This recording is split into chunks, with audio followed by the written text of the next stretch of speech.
Thank you very much. Thank you. Thank you very much. Very special place and a very special day. Thank you to Vice President Vance, doing a terrific job. Thanks also to a man who has devoted his life to service members and veterans, Secretary of Defense Pete Hegseth, who's doing really well. He went through a lot, didn't he? But he's doing really well. He's a tough cookie. That's what we want, is a tough cookie.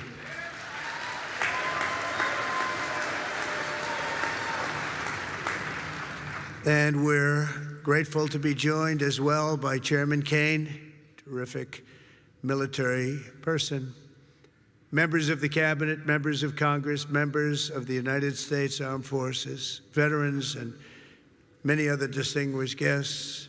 We gather today to honor the incredible service members who rest in glory in this cemetery and burial grounds around the world and in 1,000 lonely places known only to God.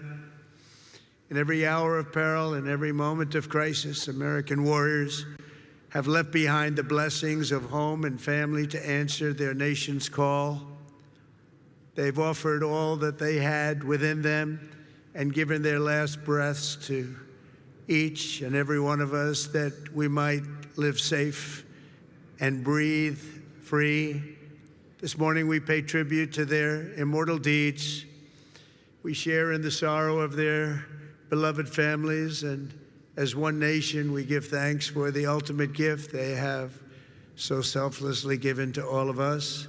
These warriors, and that's what they are, as great, great warriors, picked up their mantle of duty and service, knowing that to live for others meant always that they might die for others. They knew that. They asked nothing for it. They gave everything, and we owe them everything and much, much more. Each of the service members who have made the supreme sacrifice for our nation has also left an unfillable void and an unbreakable silence in the lives of all who love them. For the families of the fallen, you feel the absence of your heroes every day in the family. These are great families. These are wonderful families. In the familiar laugh no longer heard, the empty space at Sunday dinner, or the want of a hug or a pat on the back that will never come again. Every Gold Star family fights a battle long after the victory is won, and today we lift you up and we hold you high. Thank you, thank you, thank you for giving America the brightest light in your lives. It's what you've done. We will never, ever forget our fallen heroes, and we will never forget our debt to you.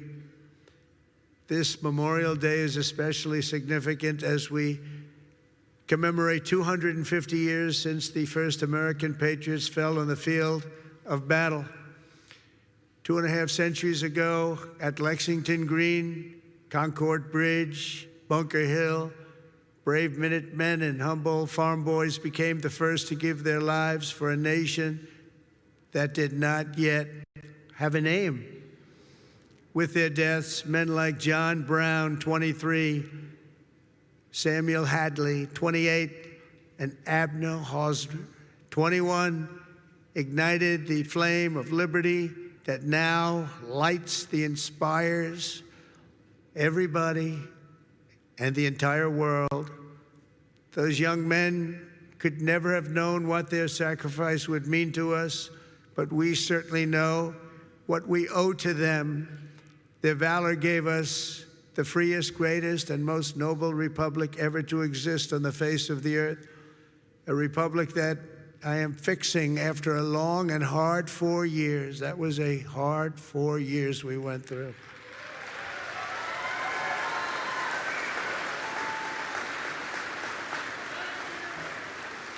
Who would let that happen? People pouring through our borders unchecked, people doing things that are indescribable and not for today to discuss. But the republic that is now doing so very well, we're doing so very well right now, considering the circumstances, and we'll do record-setting better with time. We will do better than we've ever done as a nation, better than ever before. I promise you that.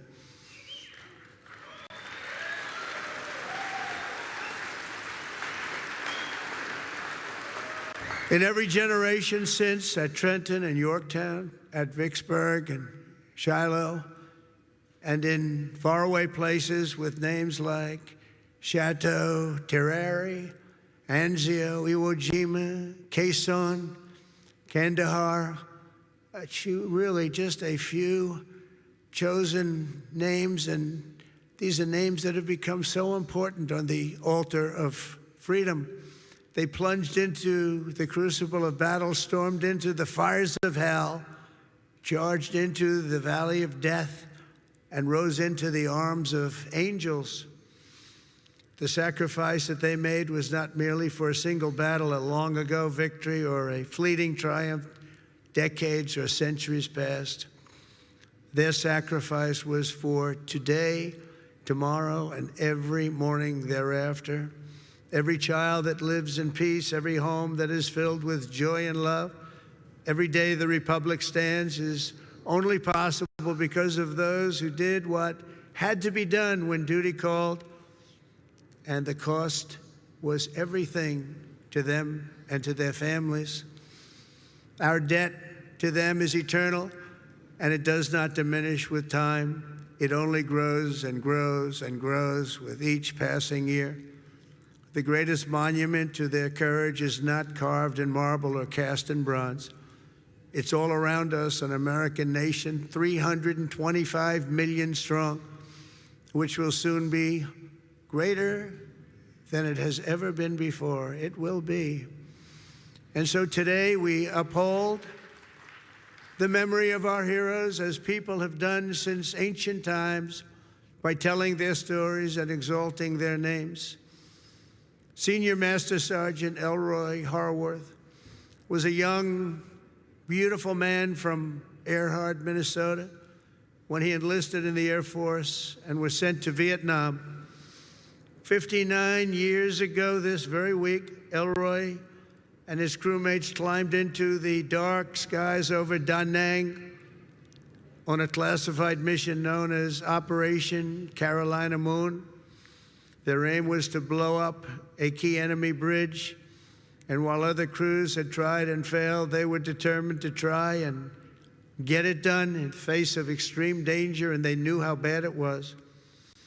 As their C-130 closed in on its target, and Elroy jockeyed his 5,000 pounds of explosives into position, the aircraft came under unbelievably intense fire. They'd never seen anything like it. Try as they might, they were hit as the plane swung low and they went down deep in enemy territory. Elroy was just 24 years old when he gave his life for America, leaving behind a beautiful young wife who was 7 months pregnant. That meant Elroy would never know the joy of meeting his son Troy or seeing him grow, and he would never have the pride to watch his son follow in his father's footsteps and serve 2 decades in the U.S. Army. Sergeant First Class Troy Harworth is with us today, joined by his wife Sonia and their son John, the grandson Elroy never got to hold. Thank you, Troy, and thank you, John, and above all, thank you, Elroy. Thank you very much. Please stand up. Thank you, wherever you may be.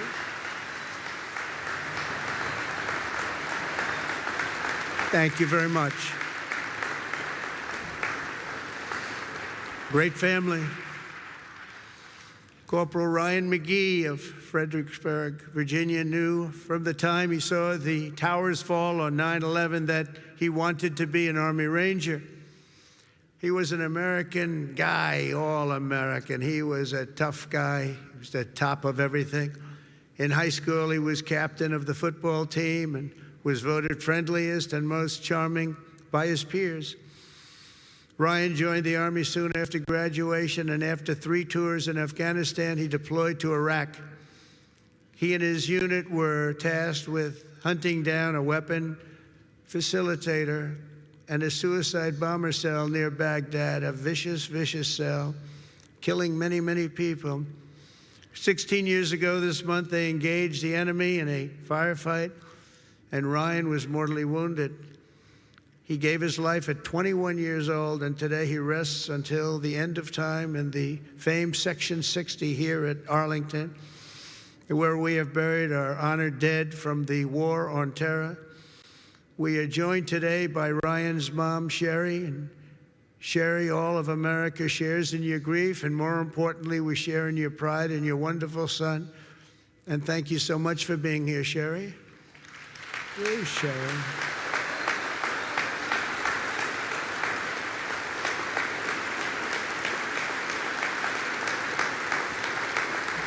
Thank you, Sherry. Thank you very much. On behalf of everyone.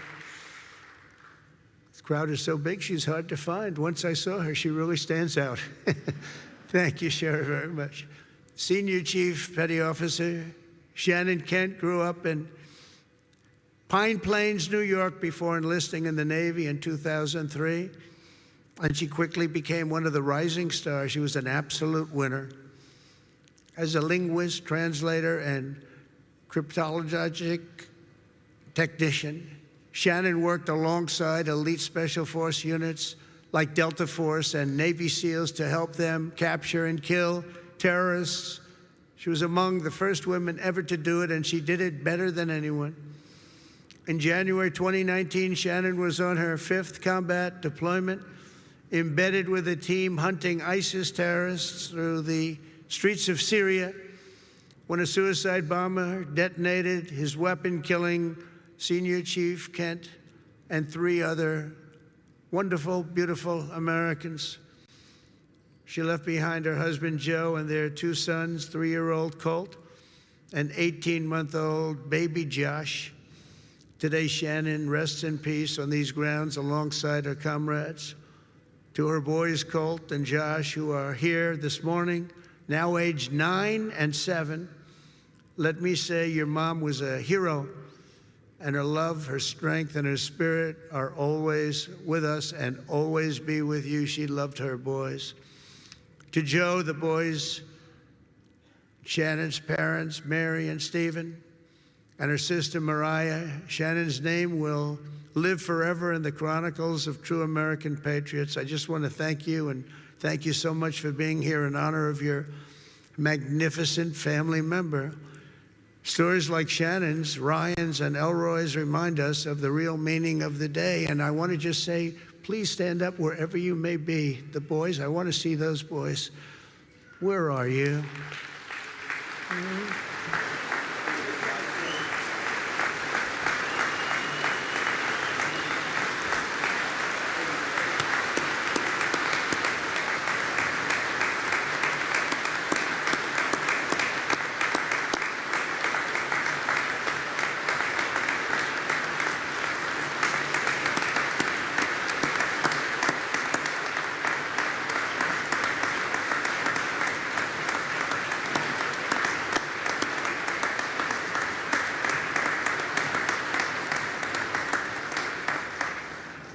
Yeah, good-looking guys.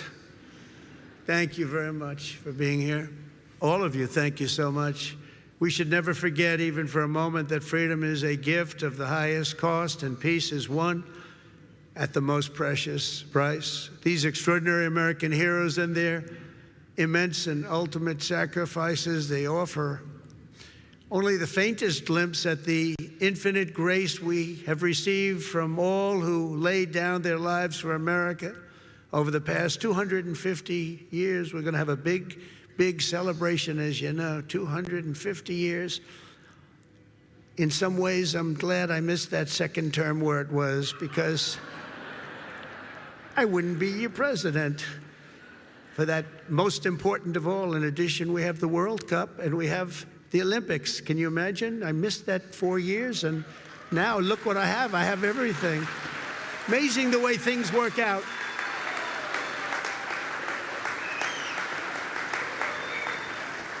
God did that. I believe that too. I did it.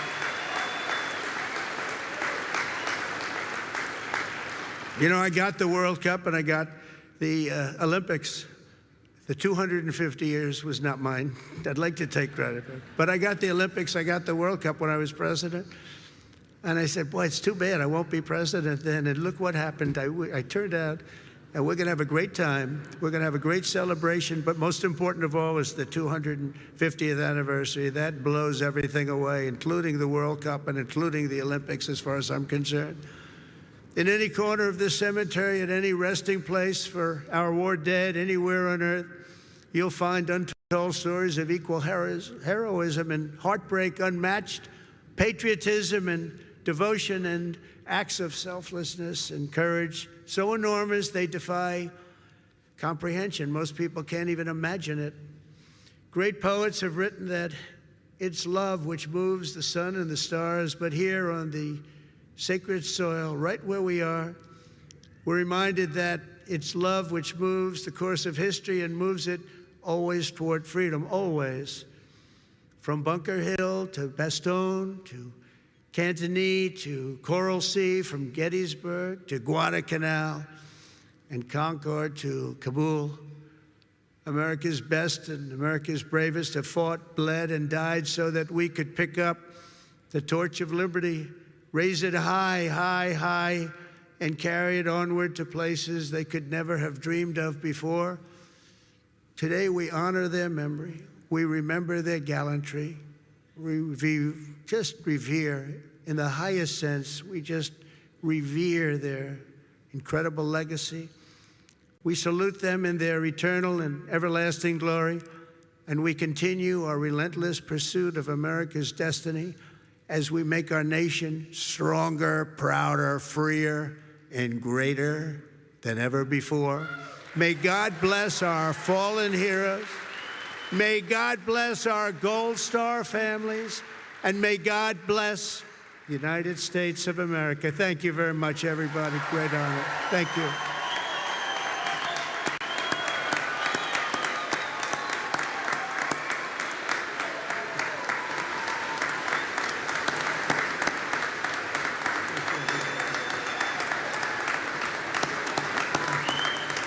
Thank you very much.